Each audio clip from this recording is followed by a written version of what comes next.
lot of people still, though, have questions about the movement. Still asking exactly who these folks are and exactly what they want. So instead of us trying to explain it to you, we'll let them do it. I've got three of the protesters here with me this morning. Jim Nichols is with me. He's in the middle there. Also, I have John Reynolds on the end to his right, and then Crystal Wittenberg, all here with me, participated in the Occupy Atlanta protest. So what I'm going to do first is hear from each of you in your situation. Crystal, I'll start with you, 26 years old. Is that right? And tell me what you do for a living right now. Are you employed? No, I'm not employed. I'm currently going to school at Le Cordon Bleu. I'm 26 years old. I am an Army veteran. Right. And right now I'm working with the logistics group. All right, let me turn now to Jim.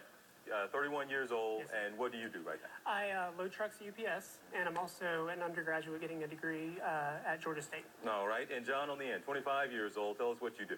I'm a photojournalist, media maker, musician, and a technologist. Okay, now it sounds like you all clearly have things going on that you're juggling in your lives, but Crystal, let me start with you. What got you out in the streets? My friend from...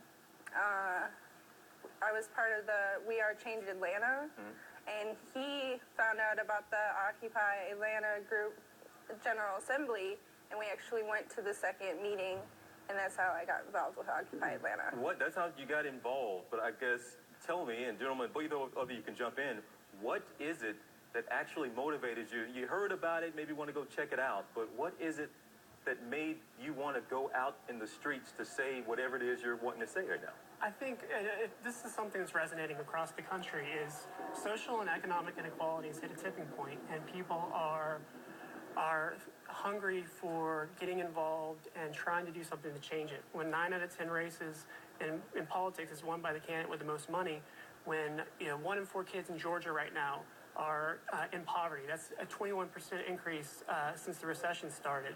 People are struggling. It's almost like I want the American dream back movement. So, John, what do you do to change it, though? Your voice here, you got our attention. We've got you here. We've been covering the protest. Now what? I think the first step is acknowledgement. I mean, people coming together in unity, acknowledging these issues and saying we have to be more progressive, more ingenuitive about coming up with solutions. And Now, is it all right, because some people say you all, and I say you all, the protesters, I mean, they're all over the place, and you're not talking to every protest group in the country right now, but they say you don't have a list of almost specific demands or even solutions. What do you respond to those people who think you should have a solution in hand versus just maybe complaining about a system? Anybody answer?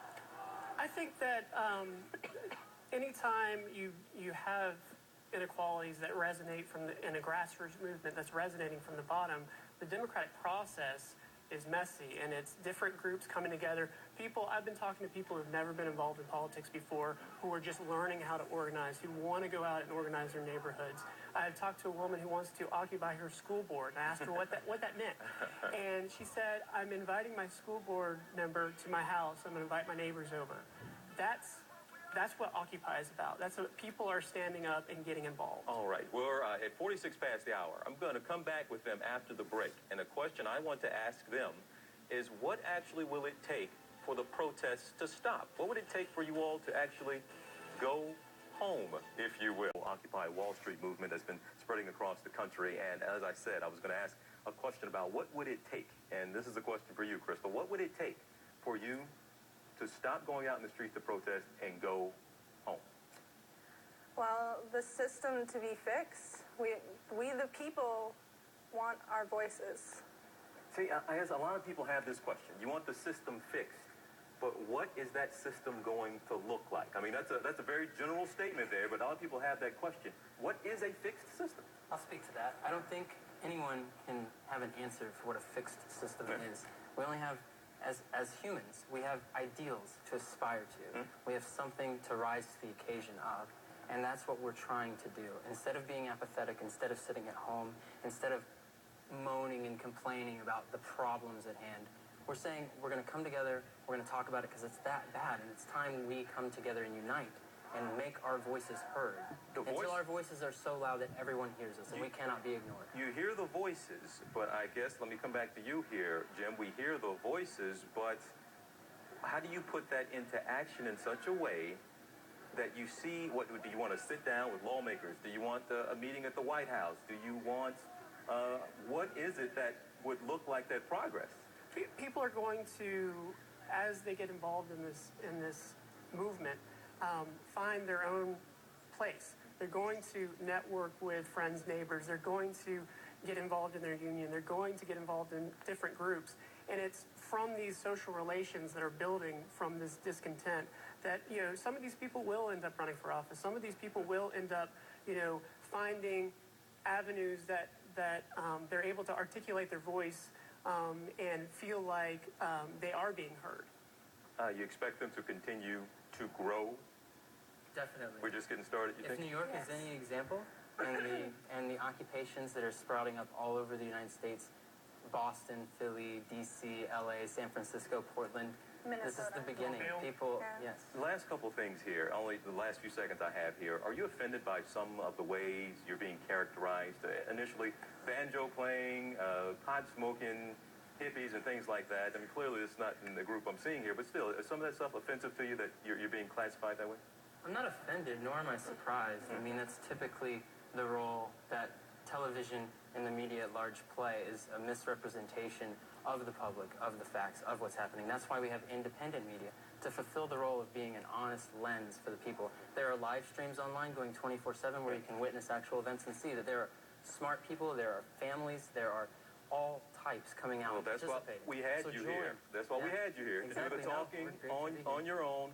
And with the majority leader, Eric Cantor, referred this week to protesters as mobs. You already knew what I was about to say. What's your reaction to hearing that? That's the same old nonsense that comes from people like Cantor. I think that when people try to scoff at any kind of social movement, they're not understanding. They're not involved in what's actually going on the ground. On the ground, people who oftentimes have never been involved in the process, oftentimes don't know a whole lot about the issues, are finally asking questions, or finally getting inspired to get involved, or be inspired to participate in the process. And anytime that people that are supposed to be sitting back and only being spectators are actually stepping up to the plate and being participants, that scares some people. All right. Guys, Crystal, Jim, John, I appreciate you all coming in, and really wanted to give you all an opportunity to, we did. We wanted to make sure we got three in here, not just one, because there's so many voices, but if we got three more people, they'd have different answers from you all as well. But still, thank you all for taking the time out, and good luck out there, all right? Thank you. Come to Woodruff Park. Join us. All right. You heard it here. All of you, come. Cut his mic. All right, now we let you talk. No, I'm kidding, man. Thank you for coming in this morning. We're 6 minutes to the top of the hour now, and have you heard the NBA first two